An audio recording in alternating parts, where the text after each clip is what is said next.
읽어주는 교과 셋째 날 9월 14일 화요일 사명을 완수함. 요나 3장 1에서 10절을 읽어보라. 이 악한 도시의 반응은 무엇이었는가?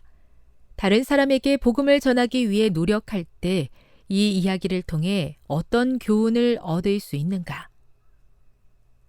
요나는 큰 성읍 니느웨를 걸어 다니면서 하나님의 말씀을 전했다.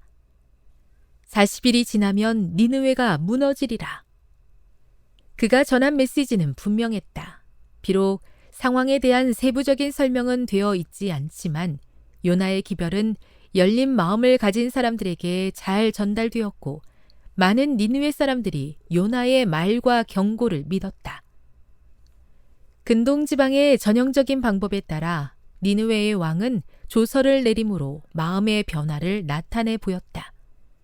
짐승을 포함한 모든 사람들은 금식하며 슬퍼해야 했다. 왕은 보좌에서 내려와 제 위에 앉았는데 그것은 매우 중요한 상징적인 의미가 있는 행동이었다.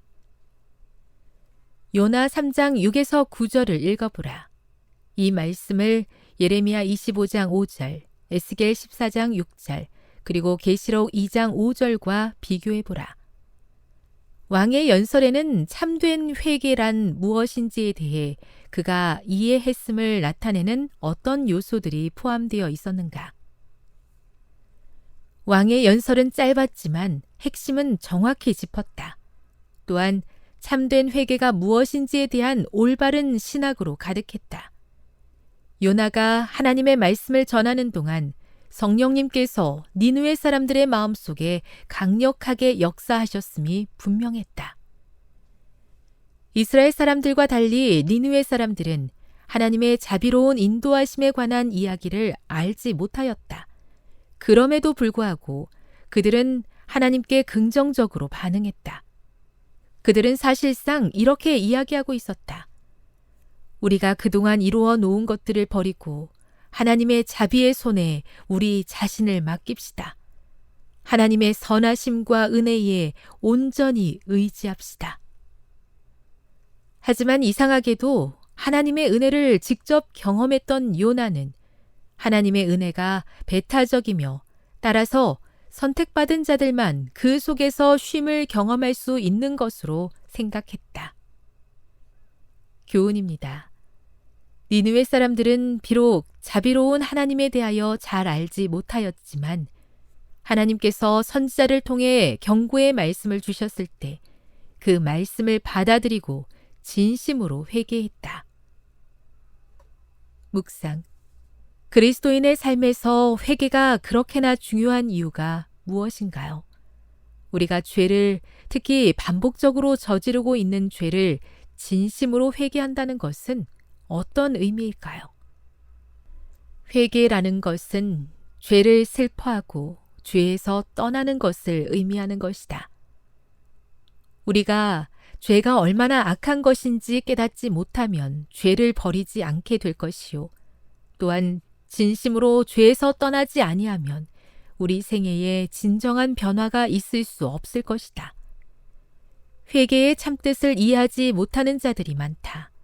많은 사람은 저희의 악행이 저희 자신에게 고통을 미치게 할까 두려워 저희가 범죄한 것을 후회하고 혹은 외모적 변화를 나타내기도 한다.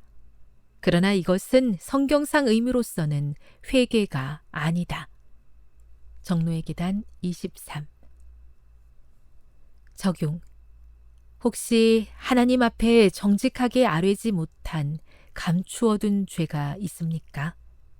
지금 이 순간 성령님의 음성에 반응하여 진심으로 회개하는 기도를 드려보세요. 영감의 교훈입니다. 니느웨를 향한 은혜.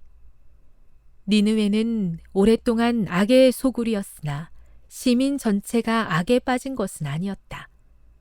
하나님께서는 그 성읍 가운데 상당수의 사람들이 선하고 고상한 것을 잡으려고 손을 내밀고 있으며 만일 살아계신 하나님을 배울 기회가 주어진다면 악한 행위를 버리고 하나님을 예배할 사람들이 많이 있음을 아셨다. 그리하여 전지하신 하나님께서는 결코 실패함이 없는 방법으로 그들에게 당신을 나타내시어 할 수 있으면 그들을 회개하도록 인도하시고자 하셨다. 선지자 왕 265. 하나님을 알지 못했지만 말씀이 주어졌을 때 진심으로 회개했던 니느웨 사람들보다 못할 때가 너무나 많습니다. 하나님께서 저에게 경고의 말씀을 주실 때 열린 마음으로 그 말씀을 받아들일 수 있도록 성령을 주시옵소서.